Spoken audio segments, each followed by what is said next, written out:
Hello everybody, SK commerce classes या YouTube channel मध्ये आपणा सर्वांचं स्वागत. 12th commerce book keeping and accountancy यामध्ये आज आपण या व्हिडिओमध्ये एक नवीन टॉपिकची इंट्रोडक्शन करणार आहोत. टॉपिकचं नाव आहे बिल ऑफ एक्सचेंज. हा टॉपिक पूर्वीच्या सिलेबस मध्ये सुद्धा होता, या सिलेबस मध्ये सुद्धा आहे आणि कॉमर्स स्टुडंट साठी अतिशय महत्त्वाचा समजला जाणारा हा टॉपिक आहे. बिल ऑफ एक्सचेंज यामध्ये प्रॅक्टिकल प्रॉब्लेम्स काय असतात, यामध्ये फक्त जर्नल एंट्रीज आणि एक मायनर लेजर पोस्टिंग्स असतात. तर या जर्नल एंट्रीज करण्यासाठी या टॉपिक मध्ये आपल्याला या बिल ऑफ एक्सचेंज टॉपिकच्या ज्या इम्पॉर्टंट टर्मिनॉलॉजीज आहे त्या आपण या व्हिडिओमध्ये समजून घेणार आहोत. मित्रांनो, खूप सारे नवीन नवीन शब्द तुम्हाला या व्हिडिओमध्ये या टॉपिकमध्ये आहेत. त्या सर्वांचे अर्थ तुम्हाला समजले तरच हा टॉपिक तुम्हाला चांगल्या पद्धतीने समजणार आहे. एवढ्या अकाउंटिंग टर्मिनॉलॉजीज आहे ज्या मी एका व्हिडिओमध्ये कव्हर केल्या तर व्हिडिओ खूप मोठा होईल, म्हणून मी पार्ट 1 आणि पार्ट 2 असे दोन प्रकारचे व्हिडिओ बनवले आहेत. त्यापैकी आपण पार्ट 1 आपण पाहतो आहोत आणि पार्ट 2 ची लिंक तुम्हाला डिस्क्रिप्शन मध्ये मिळेल. अशा पद्धतीचे खूप सारे व्हिडिओ तुम्हाला पाहिजे असतील, चॅनल सबस्क्राईब करा आणि तुम्ही हे व्हिडिओ जास्तीत जास्त मित्रांना शेअर करा. चला सुरू करूया अकाउंटिंग मधला बिल ऑफ एक्सचेंज हा टॉपिक आणि त्यामधल्या इम्पॉर्टंट टर्मिनॉलॉजीज.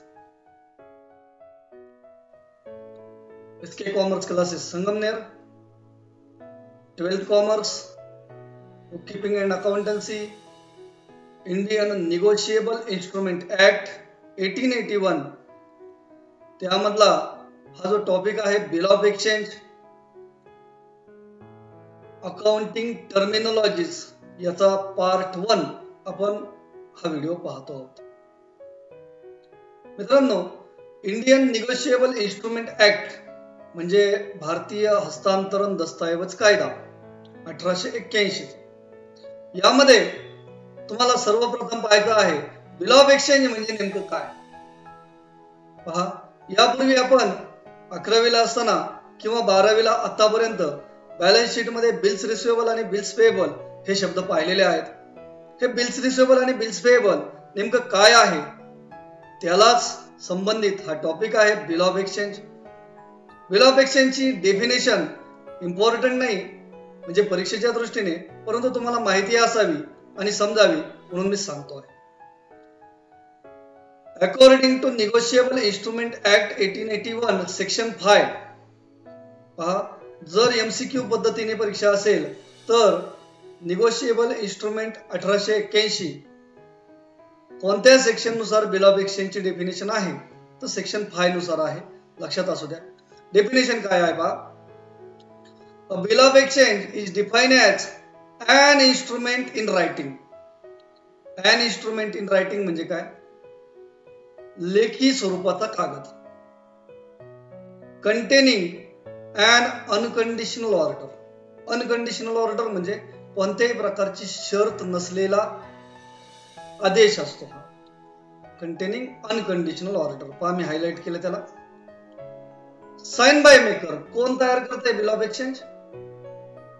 मेकर म्हणजे जो तयार करतो, जो माल विकतो, ते आपण पुढे शिकणारच आहोत. Sign by maker. Directing a certain person to pay. एका विशिष्ट माणसाला आदेश दिलेला असतो पैसे देण्यासाठी.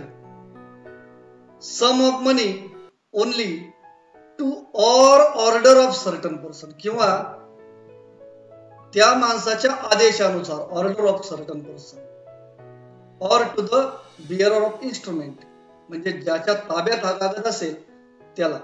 पहा पुन्हा एकदा बिल ऑफ एक्सचेंज काय आहे. पहा पुन्हा एकदा तुम्हाला डेफिनेशन सांगतो मी. बिल ऑफ एक्सचेंज आहे an instrument in writing containing an unconditional order signed by maker directing a certain person to pay sum of money only or to the order of certain person or to the bearer of instrument. Bill of exchange एक लेखी दस्तऐवज असतो ज्यामध्ये कोणत्याही प्रकारची condition नसते। जो दस्तऐवज मेकरने म्हणजे ड्रॉवरने तयार केलेला असतो, सेलरने तयार केलेला असतो, ज्यामध्ये निर्देशित केलेलं असतं, एका माणसावरती निर्देशित केलेलं असतं, म्हणजे पर्टिक्युलर पर्सन वरती ते बिल तयार केलेलं असतं। कशासाठी? पैसे देण्यासाठी, or order of certain person किंवा त्या माणसाच्या आदेशानुसार, or to the bearer of instrument किंवा हे पैसे कोणाला मिळावेत ज्या माणसाच्या ताब्यात हे बिल असेल। बिअरर म्हणजे वाहक। ओके मित्रांनो, बिल ऑफ एक्सचेंज म्हणजे काय? त्याला मराठीमध्ये हुंडी असं म्हणतात। हुंडी, येणी हुंडी आणि देणी हुंडी। ठीक आहे, तुम्हाला माहिती आहे बिल्स रिसिवेबल म्हणजे ऍसेट असते आणि बिल्स पेएबल म्हणजे लायबिलिटी असते। तर जे बिल्स रिसिवेबल आहे त्याला येणी हुंडी म्हणतात आणि बिल्स पेएबल आहे त्याला देणी हुंडी म्हणतात। ठीक आहे, तर या व्याख्येमधले कोणते कोणते शब्द आपल्याला इम्पॉर्टंट आहे पहा। पहिला मी ज्यांना हायलाइट केले, इन्स्ट्रुमेंट आहे म्हणजे हा एक दस्तऐवज असतो, लेखी स्वरूपाचा कागद असतो। अनकंडिशनल ऑर्डर असते म्हणजे या आदेशामध्ये कोणत्याही प्रकारची कंडिशन नसते। साइन बाय मेकर, हा कागद कोण तयार करतं? ड्रॉवर तयार करतो। डायरेक्टिंग अ सर्टन पर्सन, एका विशिष्ट माणसाच्या नावाने तो तयार केलेला असतो, त्याच्यावर निर्देशन म्हणजे डायरेक्शन केलेलं असतं त्यावरती। ऑर्डर ऑफ सर्टन पर्सन किंवा बिअरर ऑफ द इन्स्ट्रुमेंट, ज्या माणसाच्या हातात बिअरर वाहक म्हणजे ज्याच्या ताब्यात हे बिल असेल, इन्स्ट्रुमेंट म्हणजे तो दस्तऐवज, त्याला पैसे मिळावेत। ओके, पहा व्हिडिओ पुढे पहा। बिल ऑफ एक्सचेंजची डेफिनेशन एवढी इम्पॉर्टंट नव्हती, परंतु पुढच्या टर्मिनॉलॉजीज मात्र खूप इम्पॉर्टंट आहे। आपण बाकीच्या अकाउंटिंग टर्मिनॉलॉजी पाहतो आहोत। बिल ऑफ एक्सचेंज या टॉपिकच्या इम्पॉर्टंट अकाउंटिंग टर्मिनॉलॉजी, त्यामधली पहिली टर्म आहे ड्रॉवर। मित्रांनो, ड्रॉवर म्हणजे कोण? हा एक पर्सन असतो हु ड्रॉ द बिल, जो बिल तयार करतो। हा बिल्स रिसिवेबल नावाचा जो कागद आहे तो तयार करणारा जो व्यक्ती असतो त्याला ड्रॉवर म्हटलेला आहे। हा जो ड्रॉवर असतो तो कोण असतो? ही द सेलर ऑफ गुड्स, मालाचा विक्रेता असतो। म्हणजे समजा राम आणि श्याम या दोघांमधला ट्रान्झॅक्शन असेल, रामने श्यामला माल विकलेला असेल तर राम बिल तयार करणार आहे श्यामवरती। ठीक आहे, ट्रान्झॅक्शन मध्ये जो बिल तयार करणारा असतो, जो ड्रॉवर असतो, तो क्रेडिटर असतो का डेटर असतो? तर तो क्रेडिटर असतो। ठीक आहे, आणि the bill is asset for him, ज्याने बिल तयार केलेला आहे त्याला पैसे मिळणार आहेत म्हणून तो त्या बिलाला बिल्स रिसिवेबल म्हणतो, आणि बिल्स रिसिवेबल ही ऍसेट असते हे आपल्याला माहिती आहे। ओके, सिमिलर याच्या ऑपोजिट कन्सेप्ट ड्रॉवी। ड्रॉवी म्हणजे काय? याच्या कम्प्लीट ऑपोजिट, ज्याच्यावर बिल तयार केलेलं आहे, पहा ज्याच्यावर, अ person on whom the bill is drawn is called drawee. ज्याच्यावर बिल तयार केलेलं असतं तो ड्रॉवी असतो। एमसीक्यू ला ह्या ड्रॉवर आणि ड्रॉवीवर बऱ्याच वेळेला क्वेश्चन्स आलेले आहेत, कन्फ्युजन करू नका। आणि जर प्रॅक्टिकल प्रॉब्लेम असेल तर सर्वात अगोदरचा क्वेश्चन हाच आहे, आपल्याला दिलेल्या प्रॉब्लेम मध्ये ड्रॉवर आणि ड्रॉवी आयडेंटिफाय करता आले पाहिजे। जर त्यामध्ये तुम्ही गडबड केली तर तुमचे पूर्ण प्रॉब्लेमचे मार्क जाऊ शकतात। ठीक आहे, so please take care. Drawee is a person on whom the bill is drawn, ज्याच्यावर बिल तयार केलं जातं तो ड्रॉवी। ज्याच्यावर म्हणजे तो डेटर असेल का क्रेडिटर असेल, जो बायर असेल का सेलर असेल, it's very good, he is a buyer, तो माल खरेदी करणारा असतो किंवा purchaser of goods. He is a debtor in transaction, तो ट्रान्झॅक्शन मध्ये कोण असतो? जसं मी तुम्हाला अगोदर सांगितलं एक्झाम्पल, रामने श्यामला माल विकला, राम बिल तयार करणार आहे, मग राम बिल कोणावरती तयार करणार आहे? श्यामवरती। का? कारण श्याम कडून पैसे घेणे बाकी आहे। ओके, ठीक आहे। ही ऍक्सेप्ट द बिल, जो ड्रॉवी आहे तो बिल ऍक्सेप्ट करतो म्हणजे पैसे देणे आहे असं कबूल करतो, म्हणून त्याच्या दृष्टीने तो कागद लायबिलिटी असतो आणि त्याला आपण बिल्स पेएबल असं म्हणतो। ठीक आहे, after sign on bill drawee is called acceptor. ज्या वेळेला तो ड्रॉवी बिल स्वीकारतो म्हणजे सही करतो म्हणजे मान्य करतो, त्यावेळेला त्या ड्रॉवीला आपण ऍक्सेप्टर असं म्हणतो. ओके, याच प्रॉब्लेम मध्ये, याच टॉपिक मध्ये प्रॉमिसरी नोट नावाची एक कन्सेप्ट आहे, जी प्रॉमिसरी नोट तयार केली जाते ड्रॉवी कडून आणि ती ड्रॉवरला दिली जाते. परंतु प्रॉमिसरी नोट बद्दल आता सिलेबस मध्ये काही नाही, म्हणून त्याबद्दल मी काही मेन्शन करत नाही. ठीक आहे, ड्रॉवर झाला, ड्रॉवी झाला. नेक्स्ट टर्म पाहूया आपण. नेक्स्ट टर्म आहे पेई. पेई म्हणजे काय असतं? A person who receive the amount of bill is called पेई. ज्याला बिलाचे पैसे मिळतात. सर, पैसे तर ड्रॉवरला मिळायला पाहिजे, परंतु ड्रॉवर ते बिल हँड ओव्हर करू शकतं, म्हणून डेफिनेशन मध्ये असा शब्द होता बिअरर ऑफ द इन्स्ट्रुमेंट. ओके, तुम्हाला हळूहळू समजायला लागेल. व्हिडिओ पूर्ण पहा नक्की. A person who receive the amount of bill, ज्याला बिलाचे पैसे मिळतात त्याला आपण पेई म्हणतो. तो पेई कोणाच्या वतीने पैसे गोळा करतो? He collect cash on behalf of drawer of the bill. ड्रॉवरच्या वतीने काय करतो? तो बिलाचे पैसे घेतो. ठीक आहे. Sometimes drawer and payee can be same person. काही प्रॉब्लेम मध्ये तुम्हाला ड्रॉवर आणि पेई हे दोन्हीही एकच व्यक्ती असतील. सर, मग या टॉपिक मध्ये ड्रॉवर आहे, ड्रॉवी आहे आणि पेई आहे. मग ड्रॉवर, ड्रॉवी आणि पेई या तिघांपैकी ड्रॉवर आणि पेई तर एकच माणूस आहे. मग इथे 2 पर्सन पाहिजे का 3 पर्सन आहेत? तर ज्या वेळेला परीक्षेला असा प्रश्न येईल, there are dash parties in bill of exchange, त्यावेळेला तुम्हाला हे उत्तर लिहायचं आहे, there are 3 parties in bill of exchange. पुन्हा एकदा पहा, there are 3 parties in bill of exchange. Okay, त्यानंतर पुढची टर्म काय आहे पहा, डेट ऑफ बिल, बिलाची तारीख. आता डेट ऑफ बिल बद्दल काही सांगण्याची आवश्यकता नाही. ज्या दिवशी ड्रॉवरने बिल तयार केलं त्याला डेट ऑफ बिल आपण असं म्हणणार. पाहूया काय टर्म आहे. The date on which the bill is make by drawer is the date of bill.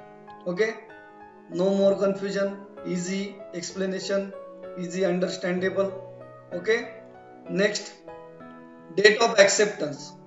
पहा, ज्या दिवशी बिल तयार केलं त्याच दिवशी ऍक्सेप्ट होऊ शकतं, त्याच्या दुसऱ्या दिवशी ऍक्सेप्ट होऊ शकतं, अगोदरच्या दिवशी तर होऊ शकत नाही. मग याची पण डेफिनेशन सोपी आहे. The date on which drawee accept bill is called date of acceptance. आता अकाउंटिंग टर्मिनॉलॉजी अवघड नाहीत. Date of bill, date of acceptance easy understandable आहे. ओके, नेक्स्ट टर्म पाहूया आपण, ड्राफ्ट. पहा मित्रांनो, बिल कोण ड्रॉ करतं? ड्रॉवर. ड्रॉवरने बिल तयार केलं, परंतु ते ड्रॉवीने अजून स्वीकारलंच नाही किंवा पाहिलंच नाही. पहा डेफिनेशन काय आहे. A bill before sign by drawee is called draft. म्हणजे हा जो ड्राफ्ट आहे हा फक्त वन वे आहे, फक्त ड्रॉवरने तयार केलेला कागद आहे. ड्रॉवीने अजून त्याला ऍक्सेप्ट केलेलं नाही, त्यावरती साइन केलेली नाही. मग तो व्हॅलिड डॉक्युमेंट होईल का? म्हणजे रामने श्यामवरती बिल तयार केलं, माझे 50,000 रुपीज पे कर, परंतु श्यामने अजून त्या कागदाकडे बघितलंच नाही, त्यावरती साइन केलेली नाही. मग असा कागद जो डॉक्युमेंट आहे त्याला ड्राफ्ट म्हटलेलं असतं. A document drawn by drawer but not accepted by drawee before acceptance it is a draft. म्हणजे सही करण्याच्या अगोदर त्या कागदाला आपण ड्राफ्ट असं म्हणतो. Next acceptance. A bill after signed by drawee is called acceptance. Complete opposite concept आहे. हे ड्राफ्ट आणि ऍक्सेप्टन्स बऱ्याच वेळेला एमसीक्यू मध्ये, ऑब्जेक्टिव्ह मध्ये आलेले प्रश्न आहेत. Bill after sign by drawee, ड्रॉवीने सही केल्यानंतर, म्हणजे रामने श्यामवरती बिल तयार केलं, श्यामने त्यावरती सही केली आणि मी पैसे द्यायला रेडी आहे, मान्य आहे असं जेव्हा कबुली दिली, त्यावेळेला त्या डॉक्युमेंटला आपण ऍक्सेप्टन्स असं म्हणतो. ठीक आहे. A document drawn by drawer and accepted by drawee after making sign by drawee. नुसतं तोंडी सांगून चालणार नाही, त्या ड्रॉवीने काय केली पाहिजे, त्यावर सिग्नेचर केली. It is sed as acceptance. म्हणजे ऍक्सेप्टन्सच्या अगोदर काय होता, तो ड्राफ्ट होता. ऍक्सेप्टन्स नंतर म्हणजे स्वीकृती नंतर काय झाला, ऍक्सेप्टन्स. आणि ऍक्सेप्टन्स झाला म्हणजेच बिल्स रिसिवेबल आणि बिल्स पेएबल झालं. मग ते ड्रॉवरच्या दृष्टीने बिल्स रिसिवेबल असतं, कारण ड्रॉवरला पैसे मिळणे बाकी असतात. आणि ड्रॉवीच्या दृष्टीने बिल्स पेएबल असतं, कारण ड्रॉवीला पैसे देणे बाकी असतं. ठीक आहे. Okay. There are 2 types of acceptance. इथे जनरली 2 टाइप्सचे ऍक्सेप्टन्स दिलेले आहेत. पहा, एक पहिला आहे जनरल ऍक्सेप्टन्स आणि दुसरा आहे क्वालिफाईड ऍक्सेप्टन्स. चला डिटेल पाहूया, हे जनरल ऍक्सेप्टन्स म्हणजे काय आणि क्वालिफाईड ऍक्सेप्टन्स म्हणजे काय. General acceptance. जनरल ऍक्सेप्टन्स म्हणजे काय, when the drawee accept the draft without any changes or condition, it is called general acceptance. पहा, त्या ड्रॉवीने ते बिल जे ड्रॉवरने तयार केलं ना, ते बिल काहीच चेंजेस न करता जसंच्या तसं ऍक्सेप्ट केलं, जसं ऍज इट इज ऍक्सेप्ट केलं. त्याला आपण म्हणतो general acceptance. Okay. It is non as unconditional और क्लीन ऍक्सेप्टन्स. अनकंडिशनल म्हणजे कोणत्याही प्रकारची कंडिशन नसणार, किंवा क्लीन म्हणजे साधं सरळ सोपं, ऍज इट इज कंडिशन, त्याला जनरल ऍक्सेप्टन्स म्हणतात. म्हणजे रामने श्यामवरती बिल काढलं, 50,000 रुपये माझे 2 महिन्यांनी दे. श्यामने लगेच सही केली, कोणत्याही प्रकारची कंडिशन नाही. मग ही कंडिशन काय असू शकते याबद्दल मी तुम्हाला सेपरेट व्हिडिओ ठेवणार आहे, आणि या व्हिडिओमध्ये सुद्धा थोडीशी माहिती त्याची सांगणार आहे. जनरल ऍक्सेप्टन्सला आणखी काय म्हणतात असे एमसीक्यू येतात, तर त्याला काय म्हणतात पहा, कंडिशनल का अनकंडिशनल, अनकंडिशनल किंवा क्लीन ऍक्सेप्टन्स. ओके. पुढचा प्रकार आहे क्वालिफाईड ऍक्सेप्टन्स. क्वालिफाईड ऍक्सेप्टन्स म्हणजे काय, कम्प्लीट जनरल ऍक्सेप्टन्सच्या opposite. when a drawee accept the bill with a certain qualifications, certain conditions. इथे क्वालिफिकेशन ऐवजी कंडिशन शब्द सुद्धा चालेल. to the order of the drawer it is called qualified acceptance. म्हणजे काहीतरी चेंजेस करून ते बिल स्वीकारलं असेल. समजा 3 महिन्याचं बिल असेल तर आणखी मुदत वाढवली किंवा कमी केली, किंवा अमाऊंट असेल त्यामध्ये डिस्काउंट मागितला असेल, किंवा इन्स्टॉलमेंट असतील, असं काहीही कंडिशन असू शकते. तो भाग एवढा डीप मध्ये तुम्हाला 12वी कॉमर्सला नसणार आहे. ओके. काहीतरी कंडिशन ठेवली आणि मग बिल स्वीकारलं, त्याला आपण म्हणतो क्वालिफाईड ऍक्सेप्टन्स. क्वालिफाईड ऍक्सेप्टन्सला काय म्हणतात, it is also called conditional acceptance. लक्षात ठेवा, कंडिशनल ऍक्सेप्टन्स. ओके. त्यानंतर आता हे कंडिशन कोणत्या प्रकारच्या असतात हे थोडक्यात आपण पाहूया. Qualified as to time, time बद्दल कंडिशन असू शकते, प्लेस बद्दल असू शकते, अमाऊंट बद्दल असू शकते, पार्टी बद्दल असू शकते, किंवा कोणतीही इतर कंडिशन असू शकते. ठीक आहे. याबद्दल तुम्हाला सेपरेट व्हिडिओ असेल, या व्हिडिओमध्ये त्याबद्दल मी मेन्शन करत नाही. ठीक आहे. नेक्स्ट आपण पाहूया types of bill of exchange. Bill of एक्सचेंजचे प्रकार कोणते. पहिला प्रकार आहे ट्रेड बिल, दुसरा आहे अकोमोडेशन बिल, जे सिलेबस मध्ये नाही परंतु तुम्हाला माहिती असावं म्हणून मी सांगतोय. इनलँड बिल आणि फॉरेन बिल. ठीक आहे. हे टाइप्स आहे, क्लासिफिकेशन आहे, पाहूया डिटेल मध्ये. ट्रेड बिल म्हणजे काय, a bill of exchange which is drawn by the creditor on his debtor with valuable consideration is known as trade bill. Valuable consideration म्हणजे एखादा घडलेला वैध व्यवहार असेल, म्हणजे ऍक्च्युअल व्यवहार आहे, ट्रान्झॅक्शन झालेला आहे, आणि त्या बदल्यात काय केलेलं आहे, बिल तयार केलेलं आहे, म्हणजे ऍक्च्युअल त्यांचे देणं घेणं आहे, त्याला आपण ट्रेड बिल म्हणतो. Trade bill is a drawn and accepted for genuine किंवा रेग्युलर ट्रेड ट्रान्झॅक्शन. पहा, रेग्युलर ट्रेड ट्रान्झॅक्शन असतो म्हणजे मालाची खरेदी विक्री असेल, किंवा उसने पैसे दिले घेतले असतील, किंवा इतर कोणत्याही प्रकारची देणी घेणी असेल, हा ऍक्च्युअल ट्रान्झॅक्शन असतो, आणि त्या बदल्यात जे बिल तयार केलं त्याला आपण ट्रेड बिल म्हणतो. त्यानंतर पुढचा पॉइंट आहे accommodation bill. A bill of exchange which has been drawn for mutual financial accommodation of parties involved in is known as accommodation bill.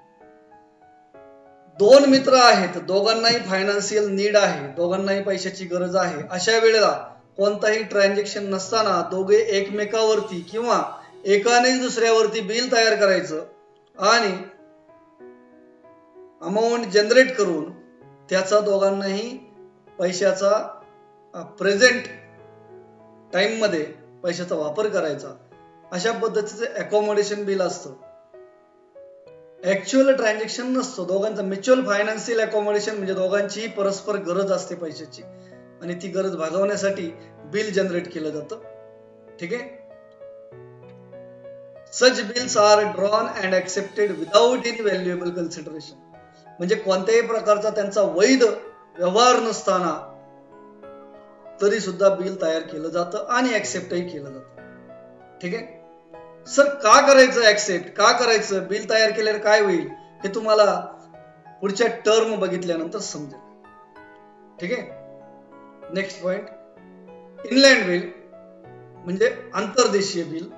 A bill of exchange which is drawn between two parties that are located or reside in the same country and thus are made payable in the same country is known as inland bill of exchange.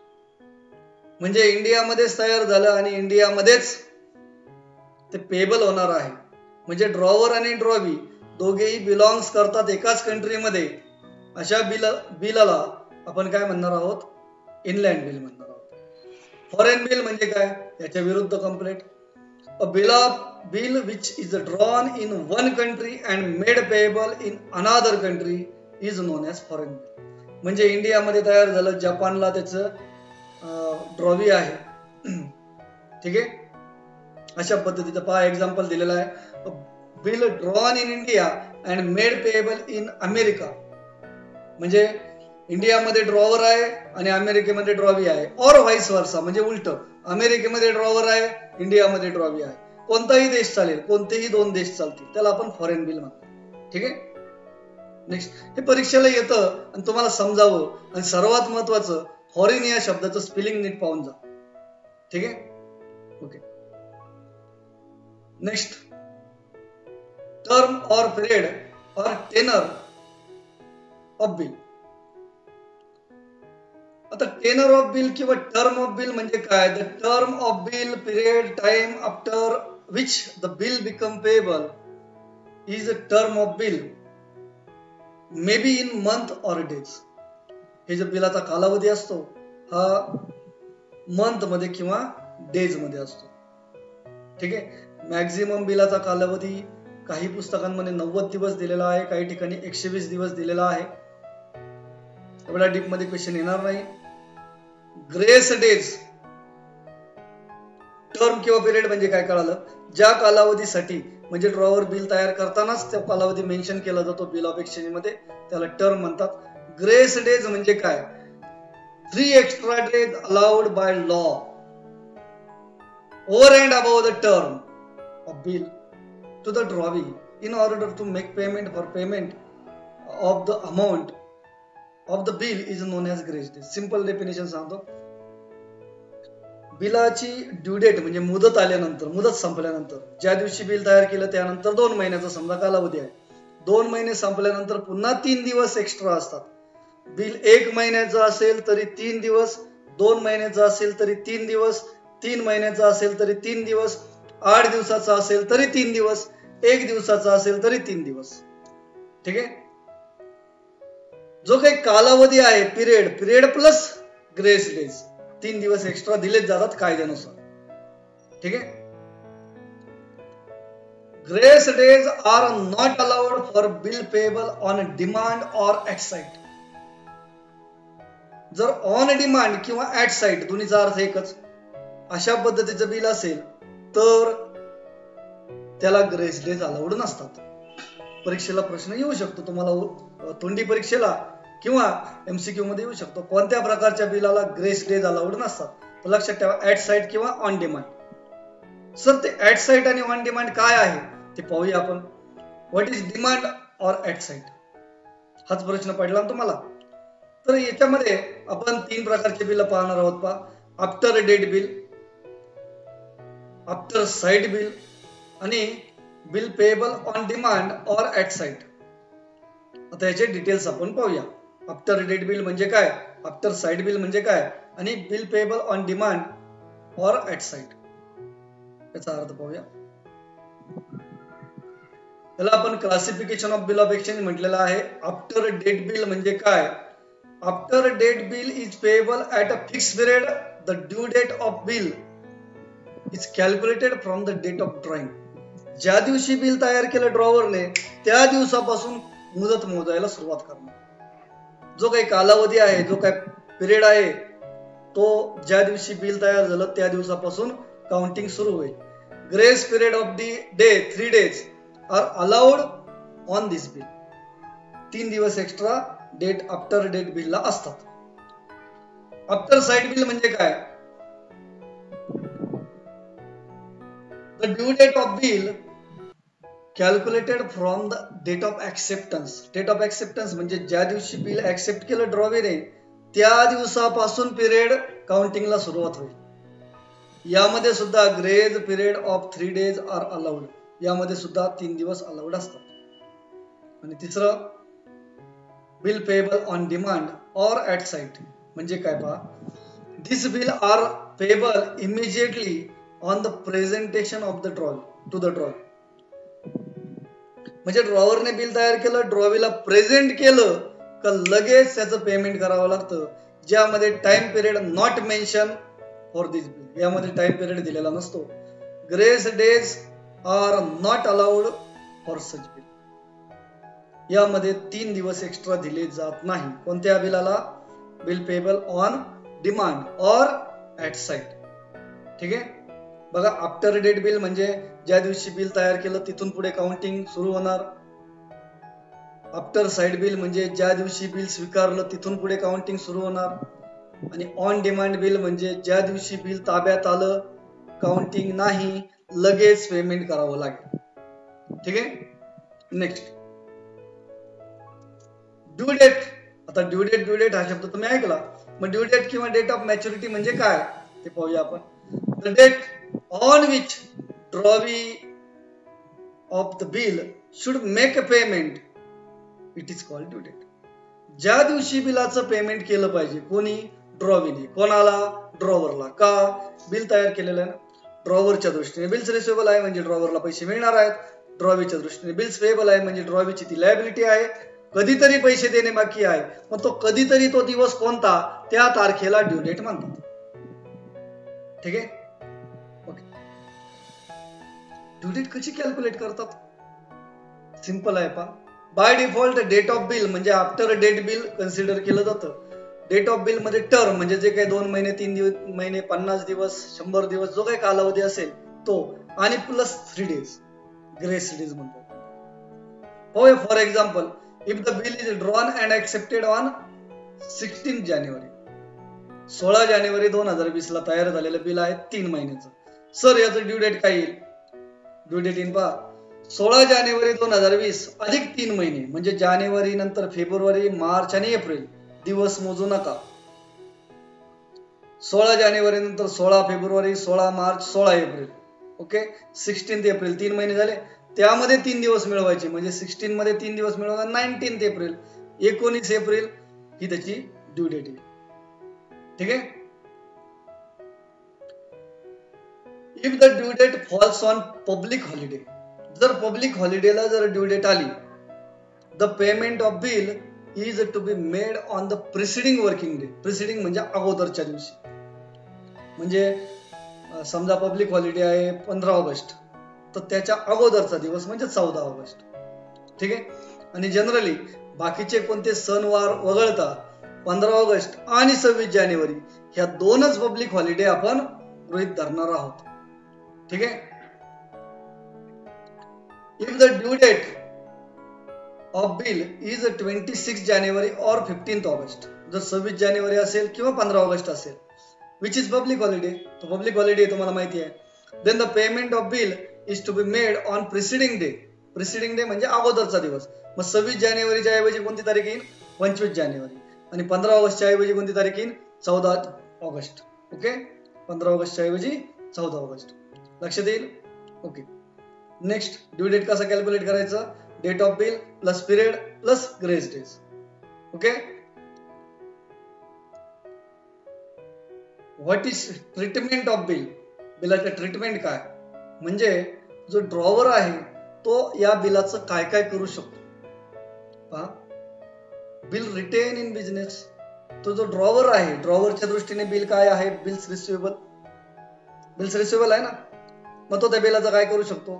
ते bill आपण स्वतःकडे स्वतःच्या ताब्यात ठेवू शकतो due date पर्यंत, किंवा discounting करू शकतो.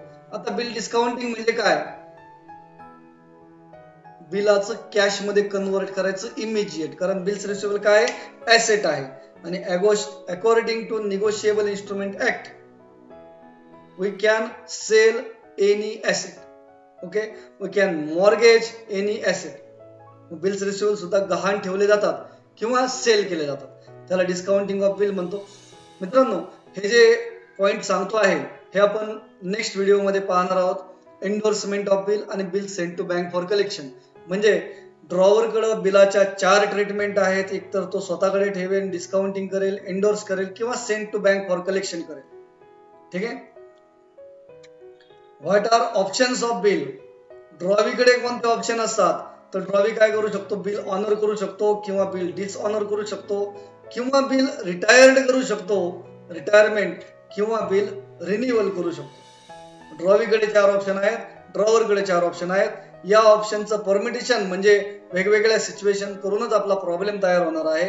या प्रत्येकाचे नेमके अर्थ काय आहे हे आपण नेक्स्ट व्हिडिओ मध्ये पाहणार आहोत. तुम्हाला व्हिडिओ पाहिजे असेल तर व्हिडिओला कमेंट करा. नक्कीच तुम्हाला लवकरात लवकर व्हिडिओ अवेलेबल होईल. आणि तुम्ही जर उशिरा पाहत असाल तर डिस्क्रिप्शन चेक करा, त्यामध्ये नेक्स्ट व्हिडिओच्या लिंक्स असतील. ठीक आहे मित्रांनो, तुम्ही जर या चॅनलवर नवीन असाल, म्हणजे पहिल्यांदाच माझा व्हिडिओ पाहत असाल, तर चॅनल सबस्क्राईब करा आणि हे व्हिडिओ जास्तीत जास्त मित्रांना शेअर करा. Thank you very much for watching this video. Okay.